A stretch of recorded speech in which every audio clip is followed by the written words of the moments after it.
Pow. What's poppin', everybody? Today is Monday, November 6th, 2017. Thank you for tuning in and logging on. And welcome to Truth It in the AM. It is your boy Truth It here to address any and all things when it's time to, and it's time to. Thank you to blogtalkradio.com. Thank you to worcesterdailynews.com. I am in the building. And we got some stuff we need to talk about today. Sutherland Springs, Texas church shootings. Some people lost their lives. Some 28, I believe, was the last count. After someone was brought to the hospital and died at the hospital due to the fatal shooting. There's not much information on the shooter other than the fact that he was in the Air Force and he was dishonorably discharged. He attacked his wife. And now we are left picking up the pieces of another mass shooting. I'm here hopefully that you guys are accepting these positive vibes that I'm sending out. We have to maintain and stay positive in times like these, even when it doesn't feel like a positive time. You got to stay positive, people. Stay positive. Sending out positive vibes. But I'd be amiss if I didn't say that these things are difficult to deal with. So we are here on Truth in the AM. We also got to talk about tomorrow is election time. We will be electing a mayor. We will be electing city council members. Most who are in power now are expected to win again. Doesn't seem like there's going to be much change, but Michael Gaffney has said that he was dropping out of the race and would do no campaigning. Then he came back and said that if he still won, he would represent the people during his full tenure for the next 2 years as city council person. I wish this whole story would go away. It's disheartening because a lot of people were happy. People were celebrating when Michael Gaffney announced that he was leaving. And then all of a sudden, oh, I'm not leaving. I'm staying, actually, if I win.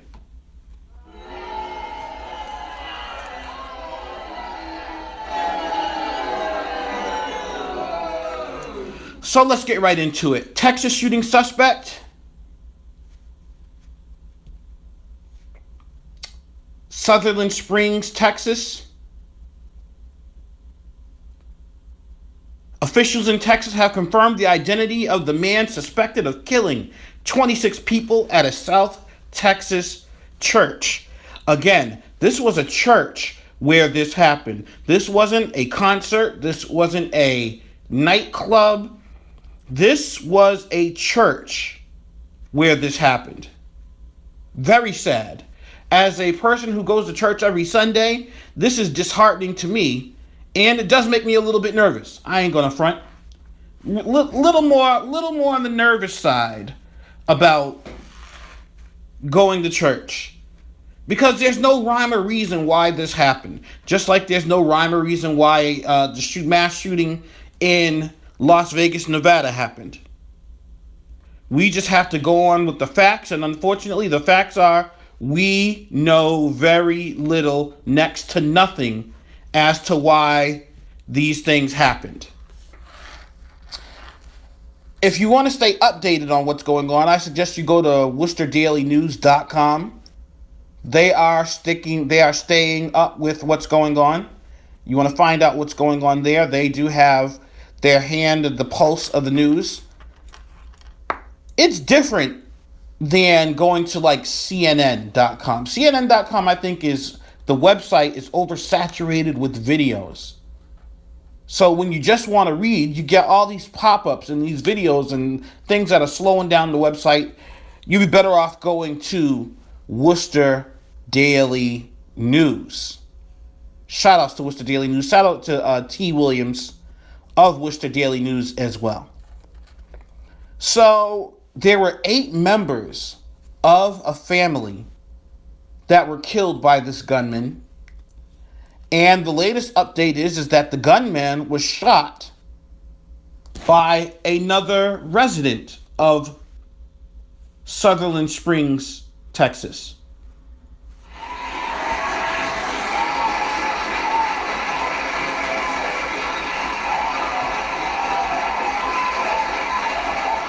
Yes, someone else got him. The man is no longer alive. There was a car chase that ensued after the shooting by the resident. The man followed him in his car, in another person's car. He didn't even know the other person, but the other person let him get in, and then they chased the shooter.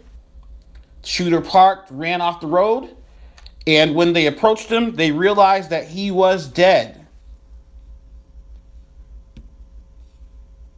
The Texas Department of Public Safety on Monday morning said 26-year-old Devin Patrick Kelly is the suspect. DPS said that Kelly lived in New Braunfels, which is about 35 miles north of Sutherland Springs, where the shooting occurred. A short time after the shooting Sunday, the suspect was found dead in his vehicle at the county line.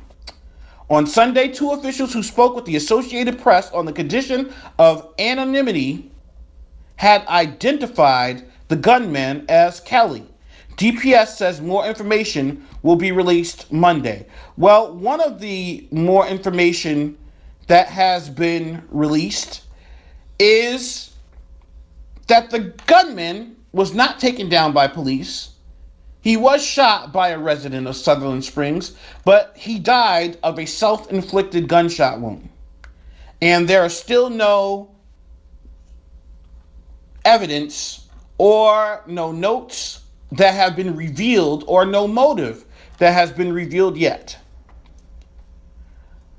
Authorities have identified him and say 26 people were killed Sunday in an attack that claimed people ranging from ages 5 to 72 years old. Authorities said about 20 others were wounded. The suspect was later found dead in his vehicle. School districts surrounding a South Texas town where a gunman killed 26 people at a church have added counselors to help comfort children, their families, and staff. Sutherland Springs is a town of about 400 that does not have its own school. Nearby districts offered messages of caring and concern Monday, a day after the gunfire. Officials say the victims all families have not been informed yet. District spokeswoman Kim Cathy says Sutherland Springs children attend Floresville ISD schools. Cathy had no immediate information on whether any victims were from the district. A sheriff said the former in-laws of a man suspected of killing 26 people attended the church there from time to time. So that's how the man was aware and familiar with the church.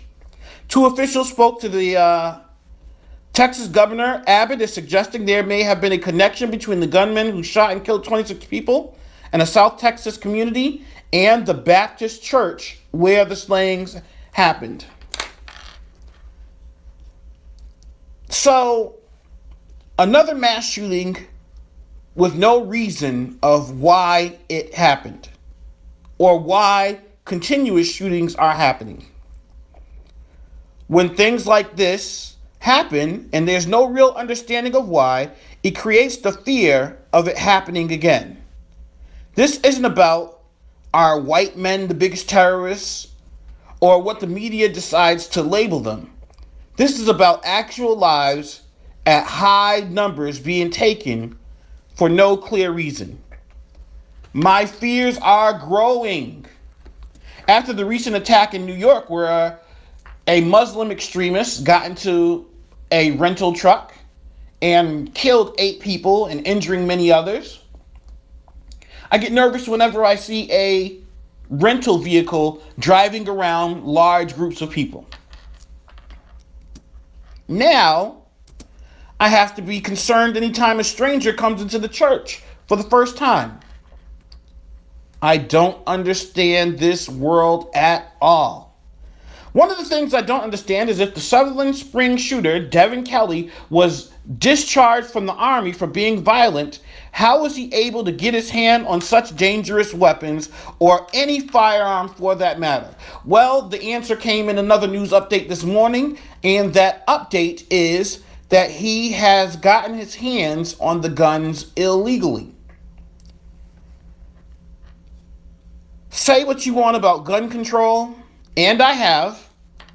I'm a firm believer of no people should possess guns capable of killing multiple people.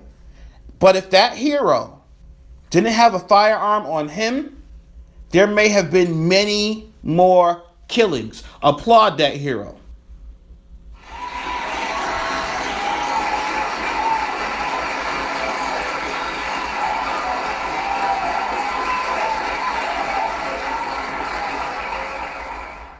I say that because the gunman had more weapons in his car, and he was going to another destination.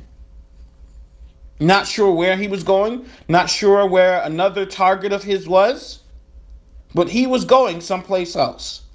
It is good to know, and it should be noted, that the Texas killer was denied a license to carry a gun.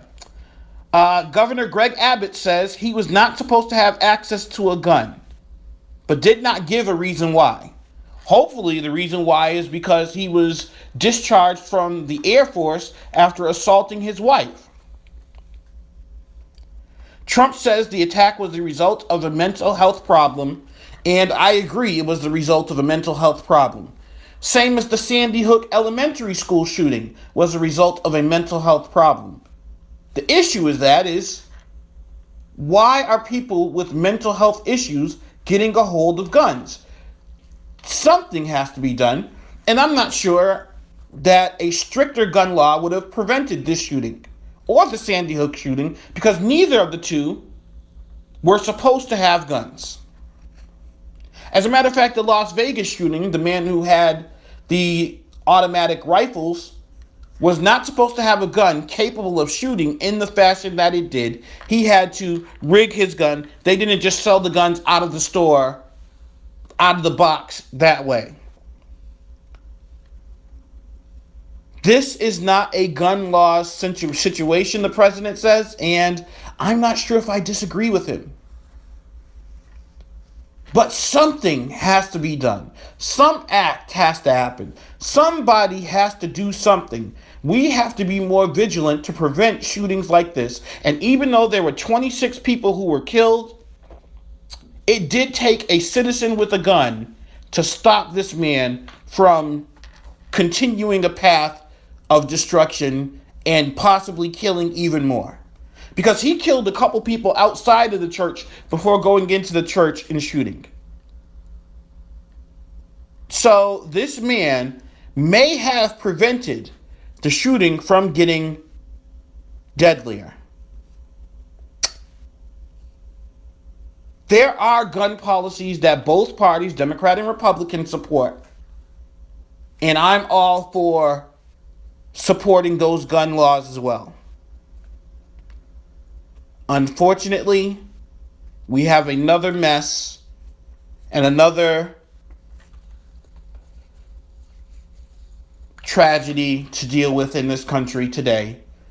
The president, while in Japan, has had all flags at half-staff, and kudos for that. We'll probably be talking about this tomorrow when Trooper Joe is on the show and we have our full hour and 30-minute show of Truth in the AM. I hope you enjoyed this as much as I enjoyed bringing it to you. This is your boy Truth It. I holla.